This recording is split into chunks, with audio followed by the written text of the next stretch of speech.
ముఖ్యమంత్రి స్వంతూరుకు పోవాలంటే పోలీస్ స్టేషన్లో అనుమతి తీసుకొని పోవాలనేటువంటి నిబంధనలు పెట్టినటువంటి పాలన ఈరోజు ఈ రాష్ట్రంలో చూస్తూ ఉన్నాం. పోలీసుల చేత పోలీసుల కుటుంబాలనే కొట్టించినటువంటి గనుడు ఈరోజు మన రాష్ట్ర ముఖ్యమంత్రి గారు. మీడియాపై ఆంక్షలు విధించాడు. సోషల్ మీడియా పైన ఎన్నో కేసులు పెట్టిస్తూ ఉన్నాడు రేవంత్ రెడ్డి గారు. రాజకీయ కక్షతో బీఆర్ఎస్ పార్టీ నాయకుల మీద, ప్రశ్నించే గొంతుల మీద అనేక తప్పుడు కేసులు పెట్టిస్తూ ఉన్నారు. చివరికి చదువుకునే లైబ్రరీల్లో లాఠీ చార్జీలు, నిరుద్యోగుల కన్నీళ్లతో అశోక్ నగర్ శోకనగరంగా మారిపోయింది. బుల్డోజర్లతో ఇండ్లు కూల్చి పేదల జీవితాలను ఛిద్రం చేసిండు రేవంత్ రెడ్డి గారు. లగచెర్ల లంబాడి బిడ్డల మీద 3rd డిగ్రీని ప్రయోగించారు. రేవంత్ పాలనను క్లుప్తంగా చెప్పాలంటే తిట్లు కోట్లు, ఓట్లు నోట్లు.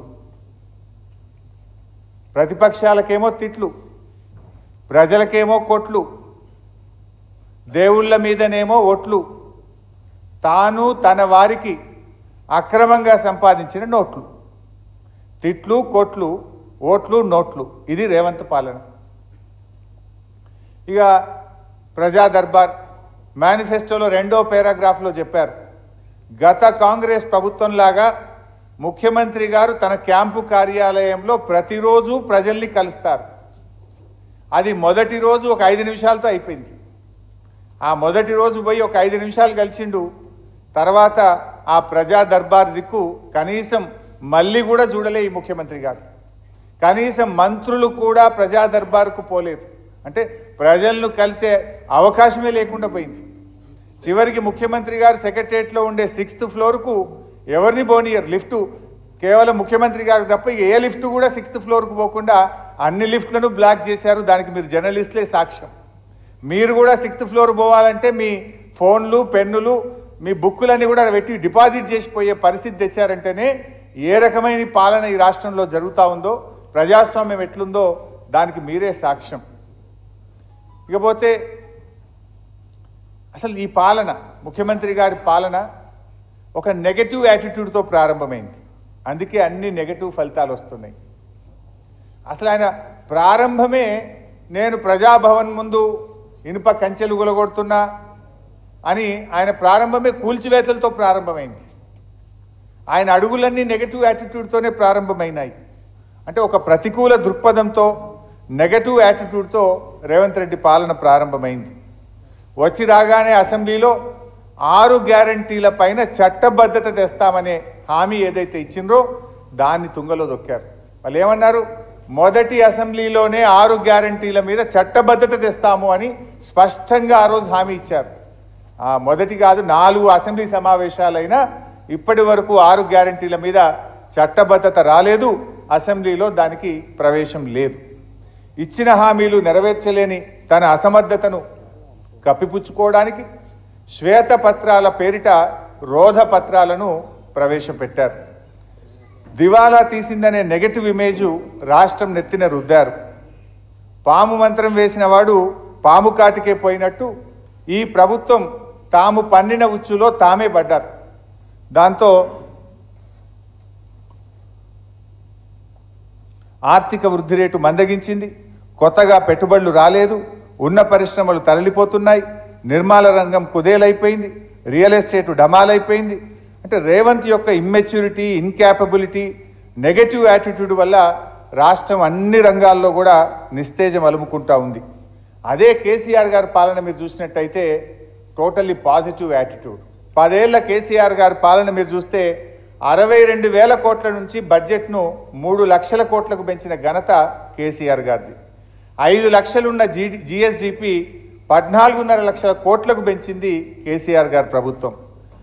1,24,000 రూపాయలున్న తలసరి ఆదాయం 3,47,000 రూపాయలకు పెంచింది 10 ఏళ్ల బీఆర్ఎస్ పాలన.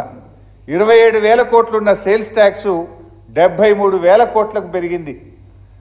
రిజిస్ట్రేషన్ల ఆదాయం 2,500 కోట్ల నుంచి 13,000 కోట్లకు పెరిగింది. 1,31,00,000 ఎకరాలున్న సాగు విస్తీర్ణం 2,22,00,000 ఎకరాలకు పెరిగింది. ఐటీ ఎగుమతులు 1,10,000 కోట్ల నుంచి 3,33,000 కోట్లకు పెరిగాయి. అంటే కేసీఆర్ గారి మార్కు పాలన దేశానికి దిక్సూచి అయితే రేవంత్ మార్పు పాలన దేశం ముందు నవ్వుల పాలైంది. కేసీఆర్ మార్పు పాలన దేశానికి దిక్సూచి అయితే రేవంత్ చెప్పిన మార్పు పాలన దేశం ముందు నవ్వుల పాలైంది. ఇది వీళ్ళు తెచ్చినటువంటి మార్పు. మరి ఇందాక మనం అనుకున్నట్టు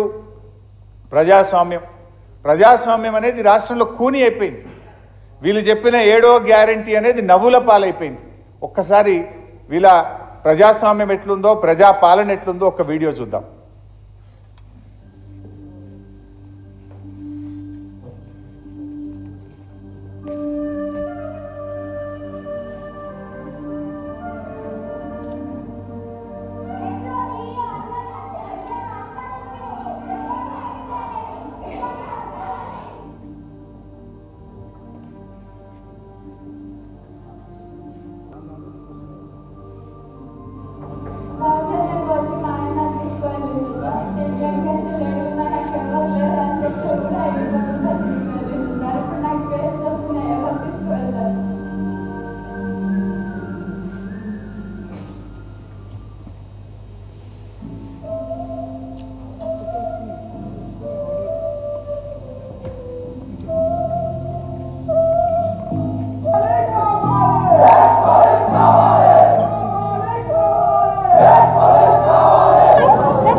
థ్యాంక్ యూ. ఈ రకంగా ఇంకా చాలా ఉన్నాయి, కానీ అసలు రోడ్డెక్కని రంగమే లేదు. రైతుల్ని రోడ్డెక్కించారు, నిరుద్యోగుల్ని రోడ్డెక్కించారు, అవ్వా తాతల్ని రోడ్డెక్కించారు, పోలీసులు రోడ్డెక్కించారు, నిరుద్యోగులు రోడ్డెక్కారు. అన్ని వర్గాల ప్రజల్ని కూడా ఈ ఏడాది కాలంలో రోడ్డెక్కించినటువంటి ఘనత రేవంత్ రెడ్డి గారి ప్రభుత్వం. ఇంకా వచ్చి రాగానే అనాలోచిత ప్రకటనలు, ఆగమాగం. గచ్చిబౌలి నుంచి శంషాబాద్ ఎయిర్పోర్ట్కు మెట్రో రైలు రద్దు, ఫార్మా సిటీ రద్దు, హైదరాబాద్లో 10 గంటలకే వాణిజ్య వ్యాపారాలన్నీ బందు, హైడ్రా పేరిట కూల్చివేతల పేరిట అరాచకం. అంటే ఇవన్నీ కూడా ఒక నెగిటివ్ యాటిట్యూడ్. దాంతో ఏమైంది, మొత్తం కూడా వ్యాపార సంస్థలు వెనక్కిపోతూ ఉన్నాయి, పెట్టుబడులు వెనక్కిపోతూ ఉన్నాయి. దాంతో నాలుక గరుచుకొని అన్నీ తూచి అన్నాడు. లేలే మెట్రో రైలు రద్దు కాదు, రూట్ మార్పు అంటాడు. ఫార్మాసిటీ రద్దు కాదు, కొంత మాత్రమే పెడతా అంటాడు. 10 గంటలకు దుకాణాలు బంద్ అంటాడు. లేలే ఇది మళ్ళీ 1 గంట దాకా పెంచుతా అంటాడు. కానీ ఏమైంది, జరగాల్సిన డ్యామేజ్ జరిగిపోయింది. హైదరాబాద్ బ్రాండ్ ఇమేజ్ ఆగమైపోయింది. పెట్టుబడి పెట్టే సంస్థలు పునరాలోచనలో పడ్డాయి. రేవంత్ యొక్క అపరిపక్వ వైఖరితో రాష్ట్ర ప్రగతి మసకబారింది. పరిపాలనలో కూడా వైఫల్యమే. నిజంగా చెప్పాలంటే ఆగమాగం. మీరు చూస్తే ఇది ఎంత తత్తర బిత్తర ప్రభుత్వం అంటే, హైదరాబాద్ నగరానికి సంవత్సరంలో 3 పోలీస్